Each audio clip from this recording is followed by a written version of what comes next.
Okay, welcome back to Still Ed Matters. And this morning, we're looking at family planning and contraception. Like a funny question people used to throw out at us. I remember when I was in secondary school, which we called the high school.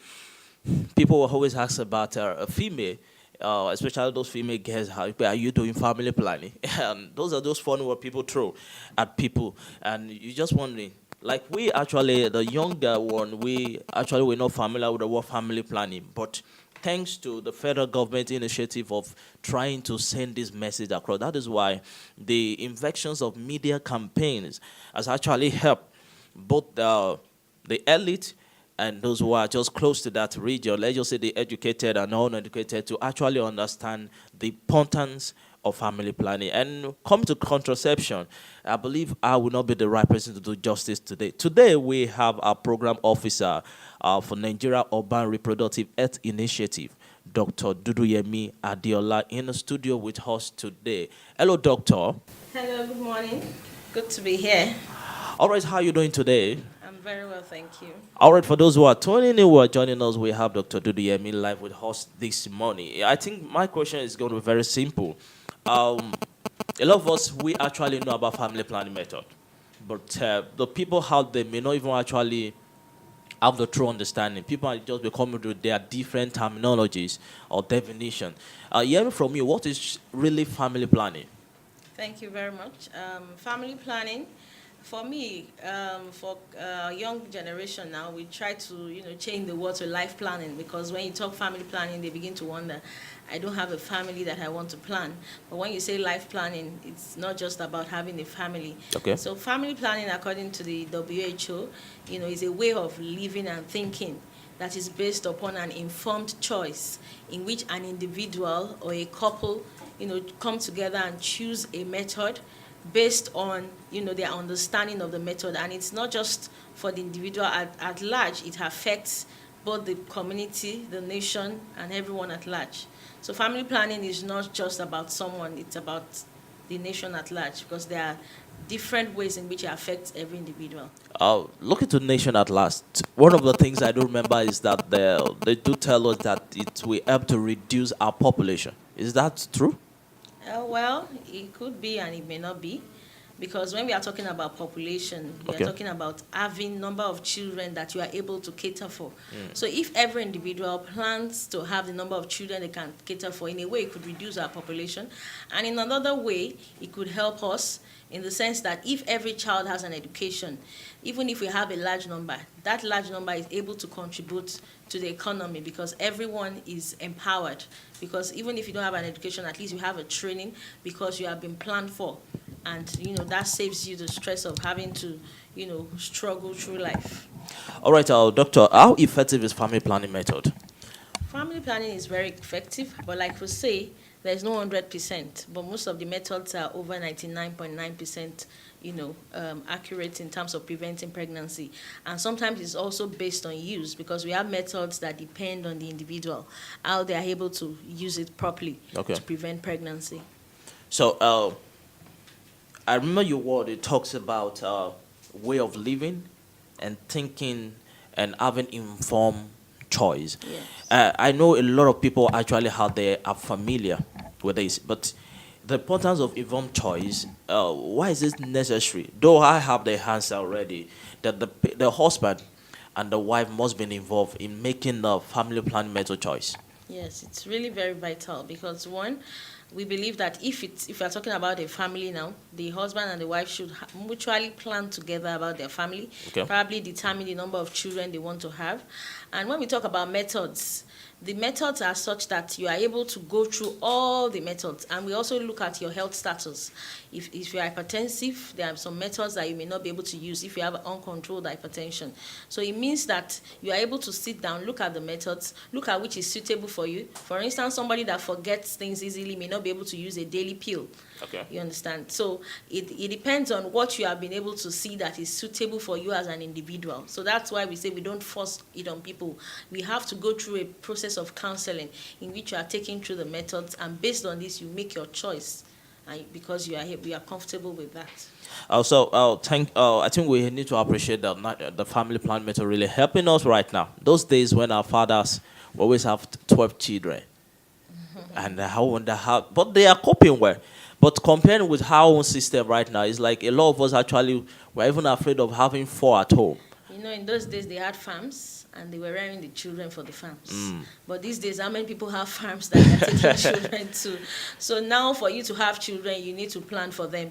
What education do you want to give them? The quality of education. And the way things are now, things are really expensive. Like someone will say, even the school fees will tell you that you need to plan your family, as long as you are really determined to give the best to your children. And besides that, we're talking about maternal mortality ratio, which in Nigeria is still 576 per 100,000 live births, and that's the average. In the north, you have even higher than 1,000 women dying per 100,000 live births. All right. So when we talk about child spacing, family planning, it's also for the health of the mother, all right, because there is a time in which the mother has to return back to a normal physiological state, and which takes up to about 2 years. So there is need for spacing within that time for the health of the mother, to keep the mother alive and to keep her to be able to even take care of the family. And you're also talking about a woman being empowered to also contribute to the economy of the family. So a woman that has children every year definitely cannot do that. Even if she's in employment, you can be sure they are going to let her out or let her go, because they can't keep giving maternity leave every year.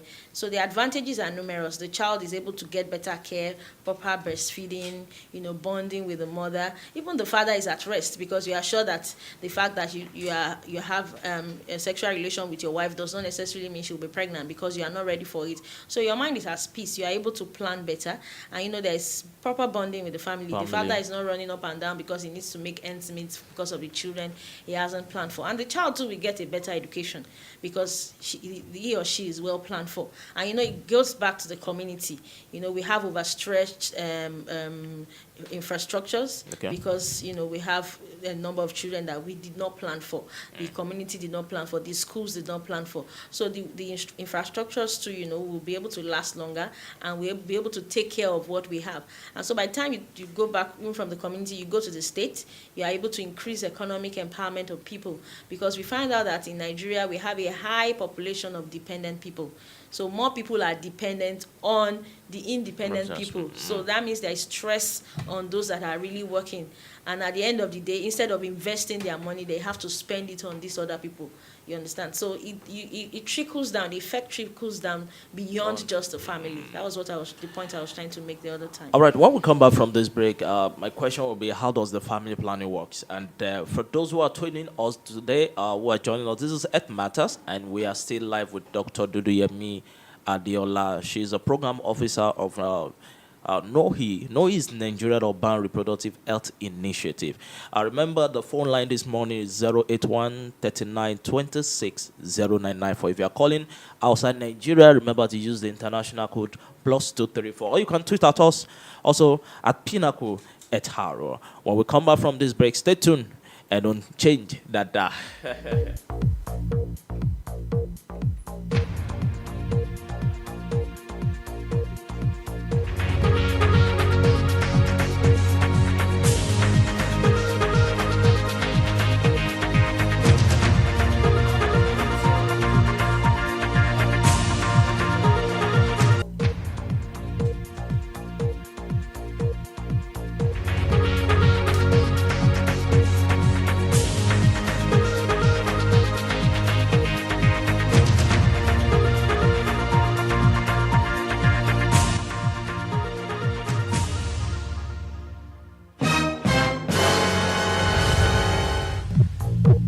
It is Ed Matters on the wheel.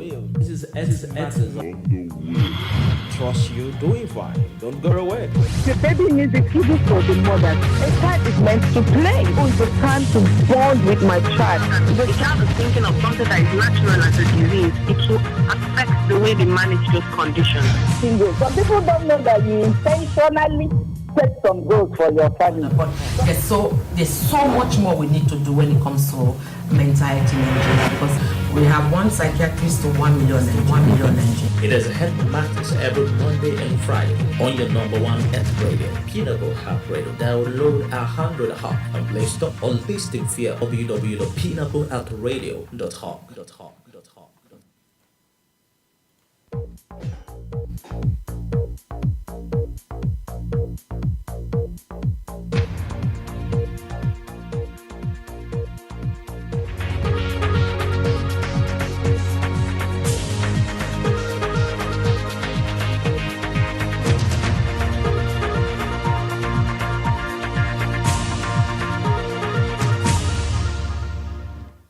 All right, welcome back to Still At Matters, and we are still here with Dr. Dudu Yemi.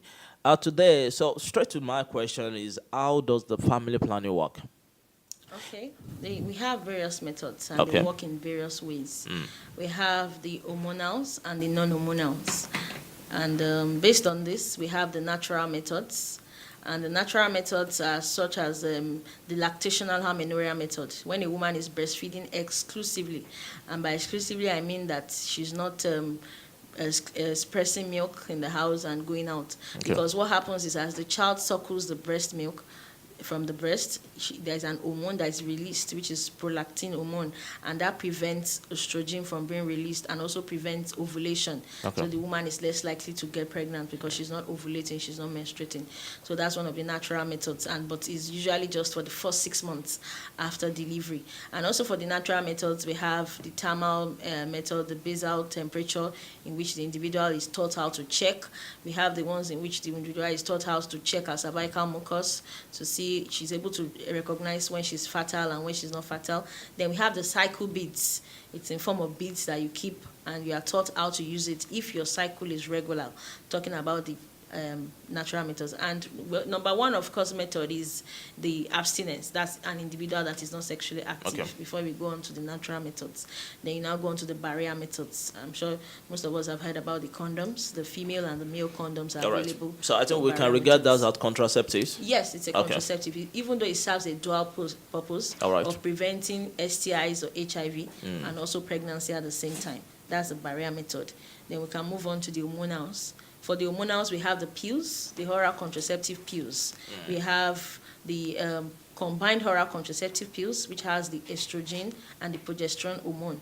And we have the progesterone-only pills. The pills work by preventing ovulation. That is, the woman is not ovulating, so she's not going to be pregnant. And also, it thickens the cervical mucus, preventing the sperms from moving up. That's how the pills work. And like I said before, we have the POP, which is the progesterone only, and we have the combined oral pills. Then we also have the injectables, and the injectables can be taken on a 2-monthly basis or 3-monthly basis. The 3-monthly one is what we know as Depo-Provera, while the 2-monthly is known as the Noristerat. So the individual has to go to the facility from time to time To take the injection. Yes, they will give the person dates to All come right. back for the injection. Then we also have the implants. They are also hormones. They have the progestin hormone within the implants. We have the 3-year implants, which is the Implanon. It lasts for as long as 3 years, while the Jadel, it lasts for 5 years. It's usually placed in the upper part of the arm of the woman, and it works very, very well. And also, it also works also by preventing ovulation, just almost the same mechanism because it's the same hormones that are present there. Then we have the IUDs, that's the intrauterine copper device. Okay. That one can last as long as 10 years. It's usually placed in the uterus of the woman, and it's done by, a medical expert, somebody, a family planning provider that has been trained to do that. Same with the implants, so it has to be done by somebody that is trained to do that. And the IUD can last as long as 10 years in the individual. So it has a string that they are usually told to check from time to time. But the only thing is that for a woman that has multiple sexual partner, it's not advisable because use of the high infection. IUD. Yes, or somebody that has an ongoing infection, it's not advisable. Or somebody that has bleeding problems, it's not advisable to use that particular method. Then we also have the permanent methods. That's the vasectomy for the man. All right. And the Because bilateral tubal ligation for the woman. So those are the various methods that we have, and there are other upcoming ones. that are not yet, Then we have the Cyana press, which is also an injectable, and is self-injected, but it's just coming into circulation now. So while we have so many of this method, is it based on people or is it based on the? Because I want to believe are all these things really affordable, and why we do have all this this method are really is it based on people or the body? I really want to know. Well, for family planning methods, what we say is there is no one size fits all. All right. And there is no test that will tell you this is the one that is good for you, as in if you use this, you won't have any issues. But what we have is what we call the WHO medical eligibility criteria, Okay. that helps you to check at a glance based on the medical history or based on the weight, the blood pressure of the individual, which method is good for that person. But what we do is, after counseling and the client selects, a method that she thinks she'll be comfortable with, we advise on the various side effects, because even like I always say, some people use paracetamol and they have side effects. So every drug, and there is like a foreign body coming into the system. Usually we say within 1 to 3 months the body gets used to it. So even most of the time the side effects, they clear off within 1 to 3 months, and if not, all these side effects can be managed. And if the individual is not, feeling comfortable with it, they can always switch methods. To the other one? Yes, to another one. So there's no one size fits all family planning. It depends on individual. The way I react to something is different from the way another person will react to it, but they are all safe. But I do hear a lot of religious center, let's say religious organization. I don't know. I think it's gradually coming down right now. Yes, but I think there was a stage whereby they really were against the family planning method, and it's really so affecting even the people. Is there a way where the organization actually working on that case right now to feed people the right knowledge on family planning? Yes, our organization has a strong advocacy team. All right. That goes, we work with various religious centers. We have what we call the Interfaith Forum, in which the both religions come together. They even go to the religious centers to advocate and talk to, the religious leaders. And this has really worked a lot.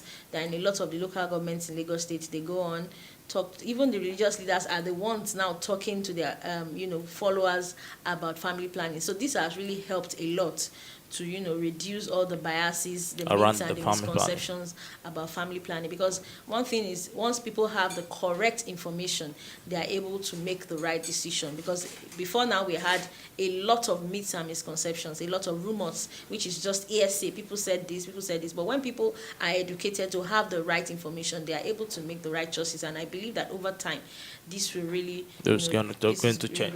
It's like, I want to ask is, do we have an effective method, or is there the best method? Okay, let me reframe it now. What are the best method now? Because you've shared with us a lot of method now. Is there a particular one that's actually effective, or you can call it this the best method? All methods are effective, like I said. There are some that are dependent on the user. For instance, we talk about the barrier methods, the condoms. If it is not properly used, it will not work for the purpose. For somebody taking pills on a daily basis, if she doesn't take the pills regularly when she's supposed to take it, it may not work for that individual. So there's no method that doesn't work. Sometimes the ones that depend on individuals, if they don't use it the way they are supposed to, it may not work. And also, like I said, if an individual is using a method and the person is not comfortable with it, you can always switch methods. So what works for me in terms of what I'm comfortable with, another person may not be comfortable with it. I may not be comfortable with taking a drug at a particular time every day. It makes me feel, maybe I'm not well. But somebody else may just feel that, oh, that's good for me. I may be able to go for injections every 2 months, because it's very important that you don't miss your appointments, because the hormones, wears down gradually over time. That's why they said, okay, come on this so date. So for an individual that is able to, go well with that, that's fine. Whereas for somebody just feels like, I don't even want to remember that I have anything there. So you just have an implant and you are okay with it. You don't even remember that it's there, but it's really doing the work. And you know that after 3 years, I go back to change it, or remove it. Or after 5 years, if it's Jadel Amhon, I'm able to change it. Then for the IUD, somebody that feels, oh, the next 10 years, I don't even want to think about pregnancy. Has it done. So it differs and varies for individuals. All right. This is going to be the second to the last, because my last question is going to be that you give your advice to people out there. But this is a big question. Is family planning a form of abortion? No, it's a big capital no. Family planning is not a form of abortion. If you listen to what I said earlier on, I said it prevents ovulation. Most of the hormones prevent ovulation, thickens the cervical mucosa so that sperm doesn't even enter. So you are not even talking about fertilization. So fertilization has not occurred because it prevents that. So it doesn't cause abortion, and it's not a form of abortion.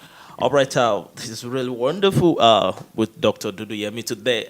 For people out there that need to understand the effectiveness of family planning, the contraception. Is it contraception or contraceptive? Contraceptive is the product? Yes, contraceptive is product. Okay. The act of using pregnancy is contraception. All right, so your word to people out there, parent, is it advisable the youngest that are not married, do you advise them to use or to try to use any of this method? Well, like I said, family planning, abstinence is number one for an individual that is not married. But we have to face the reality. A lot of our young people are sexually active. And most of the time, they don't, they are not educated about how to prevent pregnancy. And they end up committing abortion. And, various abortions can lead to infections, which can cause complications in the future. And some of them even die. A lot of our maternal mortality is also as a result of unsafe abortion. So what we say is, as long as we continue to preach abstinence to these young ones, we want to educate them about their choices so that they know that if I'm sexually active, I have the options of preventing a pregnancy that I'm not ready for, so that I can go on with my education, and when I'm finally ready to have a baby, I can. So family planning is, like I said, WHO definition is for individuals and couples. So it's not just for married people. As long as you are sexually active and you are not prepared for a pregnancy, then you should be aware of your choices of family planning. All right, your word out there to people, parent, wife at home who are trying to use one of these methods, but the husband is still double-minded, and a lot of young guys out there, and people generally, what they should know about family planning. Thank you. Well, family planning is very important, and the advantages is enormous for every individual. For the mother, it's not just for the mother, because sometimes the husbands feel, oh, family planning is just for the woman. It's for everyone.